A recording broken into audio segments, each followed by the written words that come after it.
آپ اگر مجھے پوچھیں کہ آپ نے اتنی عزتیں کیسے پائی ہیں تو میں آپ کو راز بتاؤں کہ یہ میری ماں کی دعائیں ہیں. میں آپ کو راز بتاؤں یہ میرے باپ کی سحری کے سجدوں میں بہنے والے آنسو ہیں. میں بتاؤں کہ یہ میرے اساتذہ کی شفقتیں ہیں، میرے مرشد کی نگاہ ناز ہے. لیکن میں آپ کو یہ راز آج بتانے لگا ہوں کہ آج اگر میں عزت کی اس مسند پہ بیٹھا ہوں تو میں نے طلباء کی خدمت کی ہے. جب یہ سوئے ہوئے ہوتے تھے تو میں ان کی لیٹرینیں صاف کیا کرتا تھا. آج اللہ نے مجھے ان بچوں کے قدموں کے صدقے سے عزتیں دی ہیں. یہ حافظ قرآن بچے، یہ طلباء، یہ اللہ کے مہمان ہیں. صحیح حدیث میں آتا ہے کہ طالب علم کے پاؤں تلے اللہ کے نوری فرشتے پر بچھاتے ہیں، جن پر رحمتیں اترتی ہیں، جن کے نیچے فرشتے بھی پر بچھا رہے ہیں. تم نے ان پہ بمب گرائے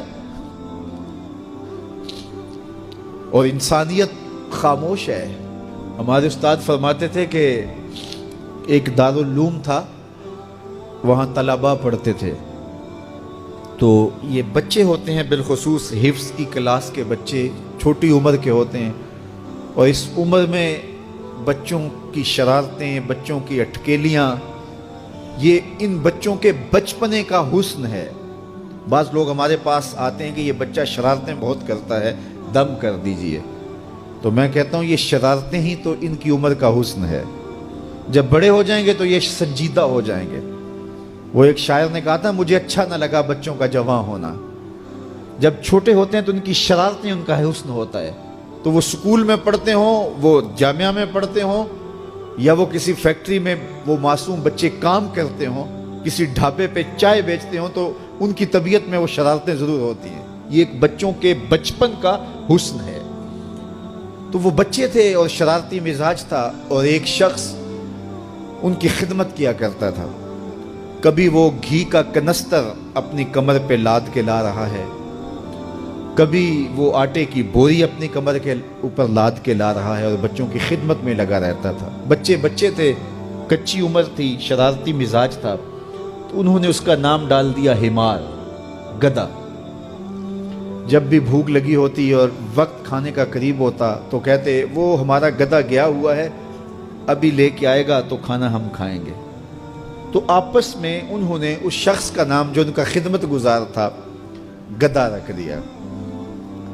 اسے پتا چلا کہ یہ مجھے گدھا کہتے ہیں، میں ان کی خدمت کروں، نوکری کروں، بلا معاوضہ میں ان کے لیے کمر پہ گھی کے کنستر اور آٹے کی بوریاں لاد لاد کے لاؤں، اور یہ مجھے گدھا کہتے ہیں. اس نے چھوڑ دیا اور گھر چلا گیا.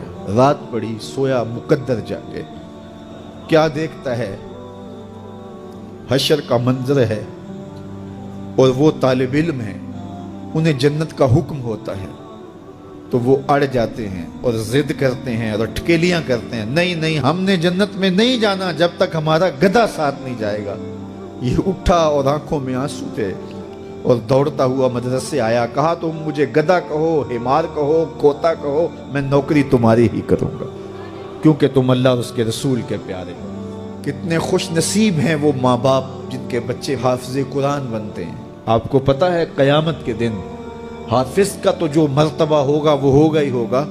حافظ قرآن کے والدین کے سر پہ نور کا تاج رکھا جائے گا. میں ایک دن جامعہ میں آیا تو رات کا پچھلا پہر تھا اور لائٹیں بھی آف تھیں. تو مجھے قرآن پڑھنے کی مسجد کے ہال سے آواز آ رہی تھی. تو میں رک گیا اور جا کر کے دیکھا تو مجھے کچھ دکھائی نہ دیا. خیر میں نے لائٹیں جلائیں تو پھر بھی مجھے کوئی بچہ بیٹھا نظر نہ آیا جو قرآن پڑھ رہا ہو. لیکن جس سمت سے آواز آ رہی تھی میں اس سمت بڑھا. تو میں جب آگے گیا تو دیکھا کہ ایک بچہ سویا ہوا قرآن پڑھ رہا ہے. ان کے تو خوابوں میں بھی قرآن ہوتا ہے. یہ تو جنت کی چڑیاں ہیں. حضور نے فرمایا اللہ اس شخص کے چہرے کو تر و تازہ رکھے جس نے میرے سے کوئی حدیث سنی، پھر جیسے سنی اس کو ویسے آگے پہنچا دیا. اور آقا کریم نے فرمایا بعض اوقات سنانے والا اس پر اتنا پہنچ کے عمل نہیں کرتا جتنا پھر سننے والا اس کے اوپر عامل ہو جاتا ہے.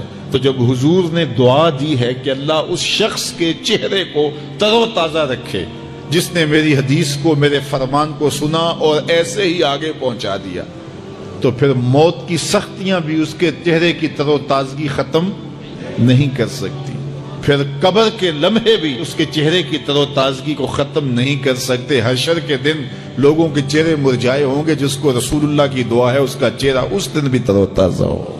تو حضور علیہ الصلوۃ والسلام کے فرامین کو سننا، دیکھیے جو تفصیلی علوم ہیں ان کو حاصل کرنا، سیکھنا، یہ ہر ایک کے لیے فرض نہیں ہے، لیکن جو ضروریات دین ہیں ان کو سیکھنا یہ فرض عین ہے، یہ ہر ایک کے اوپر فرض ہے. اگر کوئی نہیں سیکھتا تو وہ گنہگار ہے.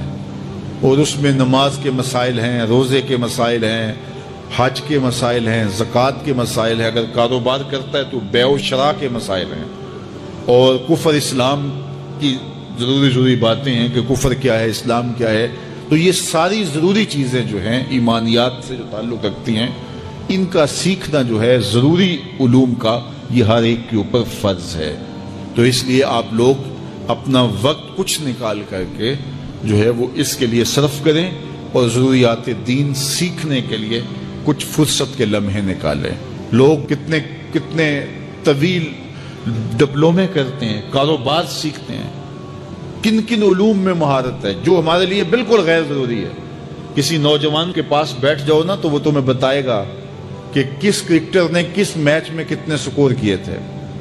لوگوں کی یہاں تک معلومات ہیں، اور وہ 15 سال پرانا میچ ہے، اس کے اندر کس نے کتنے آؤٹ کیے تھے، کتنے وکٹیں لی تھیں، کتنے جو ہے وہ اس نے سکور کیے تھے، اور اس کی پوری زندگی کے سکور کتنے ہیں، کیسی کیلکولیشن ہے اور کس قدر لوگوں کا پکا حساب ہے.